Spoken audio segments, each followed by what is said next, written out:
Thank you so much for attending my PowerPoint presentation on Lifestealer, the Mukbang hero. Lifestealer is a melee strength carry whose most iconic feature is using your life bar as an extension for his own. This is primarily due to his innate feast, which deals a percentage of the target's max HP whenever Lifestealer hits them and heals him for the same amount. It scales all the way up to 2.5%, giving Lifestealer access to the best and most consistent form of HP percent damage in the entire game. This makes him a strength hero who counters other strength heroes, and this is only exacerbated by the rest of his kit. Rage buffs Lifestealer with spell immunity and 80% magic resistance, which is more than even Black King Bar gives you. You often use it in fights in order to wail on the opposing offlaner without having to worry about whatever his support duo is cooking up in the background. And if that pause 3 decides to be a coward and run away, that's why God gave you open wounds. This is a unit target slow that also gives universal lifesteal against the target. At max level, everyone will restore 50% of the damage that they deal to the target, and that includes damage from spells for some reason. This means that Alina at low HP can just pop ulti on an open wounds target, and suddenly she's at 3/4 health.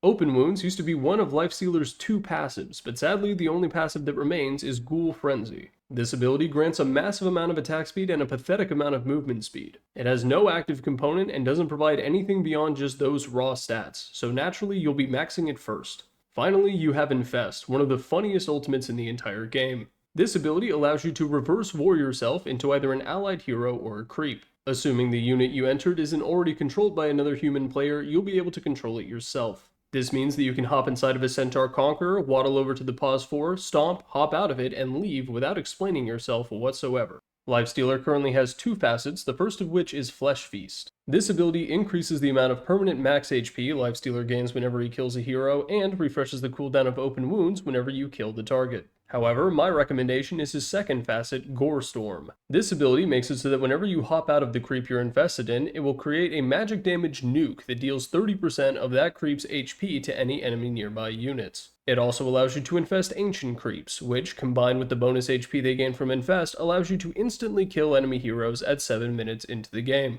Lifestealer's lore is that he was an immortal fucked up little goblin man who happened to share a cell with a wizard. The wizard broke into his brain and now lives inside the goblin man's head. It's not entirely clear which one of them is in control, but we do know that the wizard is trapped in there forever. We also have no idea what the wizard was guilty of, so for all we know, he might have just stolen some chips from the gas station. Personally, I would have just lived out the sentence, but I suppose that's why I'm not a wizard.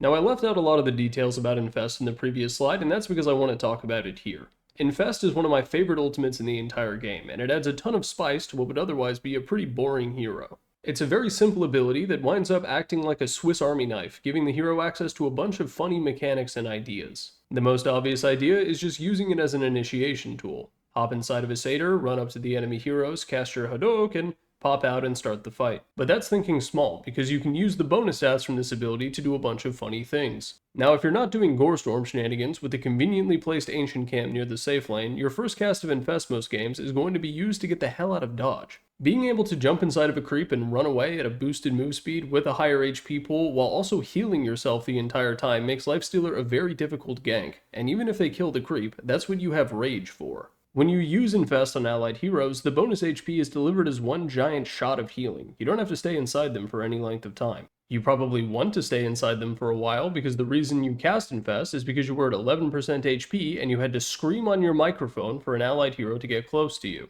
But hey, once you're there, you may as well wait for their Blink Dagger to come off cooldown and for them to give you an express ride to the middle of the team fight. Lastly, Gorestorm is one of the funniest facets in the entire game, and I'm praying that Valve doesn't remove it in the post-TI patch. The general idea with this is that once you hit level 6, you immediately go to the ancient camp near the lane and hop in whatever it is. Ideally, you get a Prowler, because you can use the on-hit effect to root them, use the Stomp, which deals a bajillion damage, and then hop out and kill them pretty much guaranteed. Second best is the Thunderhide because it's very tanky and the Tail Slam somehow hits in front of the unit. Then it's those weird blue things that are actually just Witch Doctor in disguise, and then finally the Golem. Even if you do get the Golem, which is by far the worst one, just waddle up to the enemy offlaner, hit him a couple times, and when they start to run away, pop out, proccing Gorestorm. You can deal a ridiculous amount of damage, and if the offlaner isn't already at full HP, they're going to die or at least be extremely low, forcing them to walk back to the fountain and giving you time for your ultimate to recharge, letting you do it all over again. Infest is a very fun ability, but it's counteracted by the fact that whenever you play Lifestealer, everyone on your team suddenly becomes a drooling moron. Even at higher MMRs, people just straight up forget what Infest does. You will be in situations that are so obvious for you to use Infest on your teammate, and instead of letting you do it, they will just continue to run away.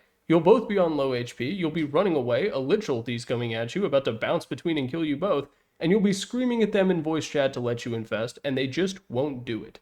An unexpected requirement of being a Lifestealer player is you have to accept the fact that sometimes people are just going to be morons. If you can't make peace with that, you'd be better off just picking Juggernaut, because in that case, at least the moron is you. Now earlier, I gave a very clinical explanation of what this hero's innate does, but I didn't really explain how it affects his game plan. Max HP percent damage is a very rare thing in Dota, and for very good reason. Lifestealer has the best and most consistent form of it. Because you're healing 2.5% of the HP pool of whatever you're hitting, as long as you have something to smack as Lifestealer, you can probably stand a chance of surviving whatever encounter you're in. If you're up against squishy int mids or a bunch of agi carries that refuse to buy any stat items, you're not going to be that great. But when it comes to dealing with tanky pause 3s, you're probably the single best option in the game once you get a couple of items. The really tanky boys like Tiny and Primal Beast fear Lifestealer, because their HP bar is usually a deterrent, but for you it looks like a cosmic brownie. Now while the damage you deal is already very impressive, the amount of HP that you heal is even more important. Lifestealer is a bit like Troll Warlord in the sense that if they can't burst you 100 to 0, they can't kill you at all. If you survive their initiation with 1 HP and you have Rage off cooldown, you pop it and just start smacking. Pop Magic Wand, cast Open Wounds, and all of a sudden you're at 2/3 HP while all of their spells are still ticking down. The title of this video was almost Lifestealer, the Comeback Merchant, because of how good he is at turning an abysmal situation into a suddenly won teamfight. One last note on this section is that many Position 3 players will fear you right from the start of the game, because they think that you will still slow them whenever you attack. You don't, and a vast majority of them don't really have any reason to fear you, but many of them will anyway. Take advantage of this and establish your dominance in the lane as early as you can. But no matter how loud the voice in the back of your head gets, do not buy an Orb of Corrosion and delay your Radiance by 90 seconds. That voice in your head is the Wizard, and he clearly doesn't make very good decisions. Now if all of this sounds appealing to you, or you were a tier 3 sub to Nikocado Avocado's OnlyFans, here's how to play Lifestealer.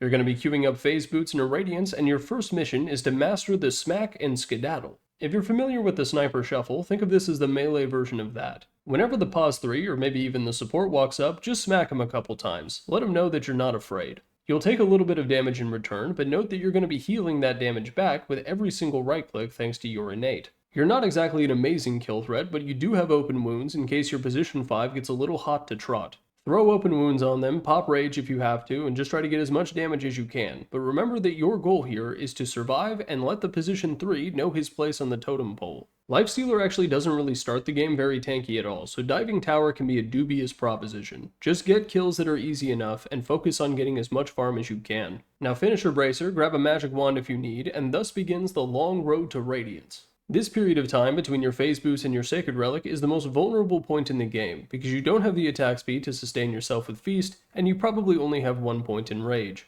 Every death is a massive step back from getting your Radiance, so mind the enemy map positioning and try to keep a ward up if you can.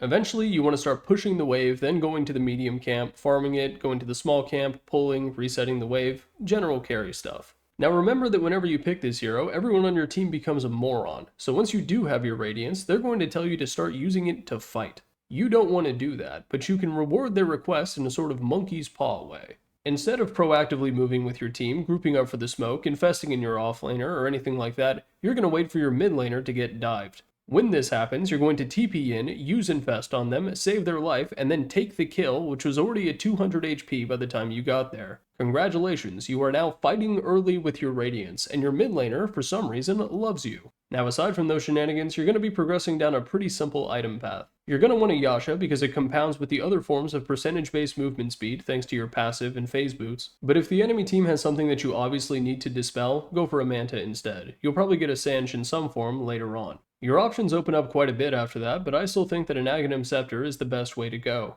This item allows you to use Infest on enemy heroes, hopping inside them and healing a ridiculous amount while occasionally smacking them with a right click from the inside. This item also massively extends the cast range of your ultimate, preventing your teammates from griefing you. It also transfers the IQ loss to the opposing team, meaning that whenever you hop inside someone, they're going to do some really dumb shit in an attempt to outplay you. One of these things is popping BKB and then attempting to teleport to their own fountain, thinking that you'll just stay inside of them for some reason, and you never will. But my favorite is when they suddenly think the best idea is to walk the enemy Lifestealer with Rage off cooldown over to their supports for some reason. He thinks that his supports will somehow help him deal with you, but what he's actually done is given you a free Uber ride to the buffet. After that, you can go for a bunch of different items, but my recommendations are either Abyssal Blade or Assault Cuirass. When combined with your ultimate, you can effectively become a weird combination of Omnislash and Malefice from Enigma.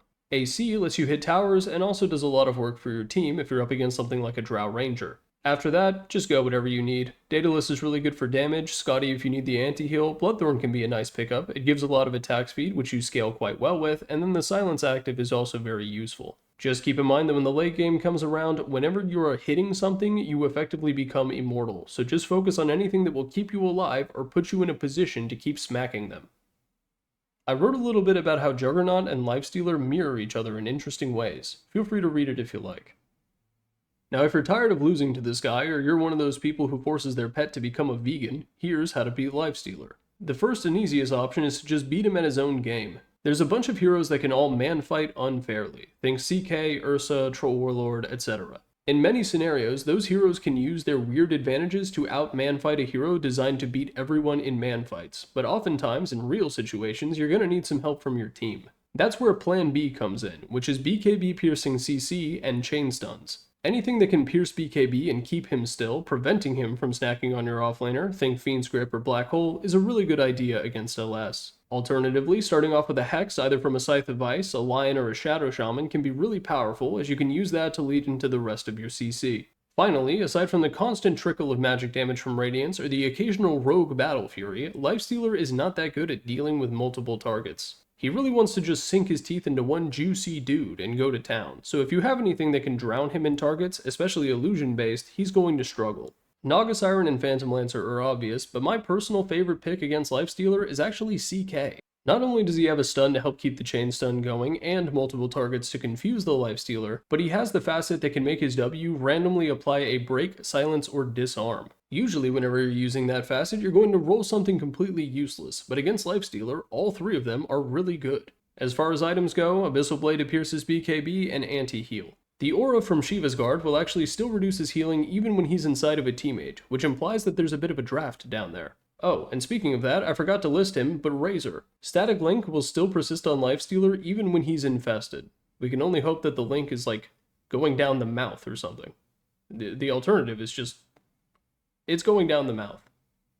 In conclusion, Lifestealer is a voracious hero, and you should absolutely play him. Usually, you're only supposed to say it whenever you dodge something with Manta. However, if you bash someone while they attempt to TP out in order to get a rampage, yelling Arteezy in my solo queue game will be allowed, maybe even encouraged. Peace on planet Earth.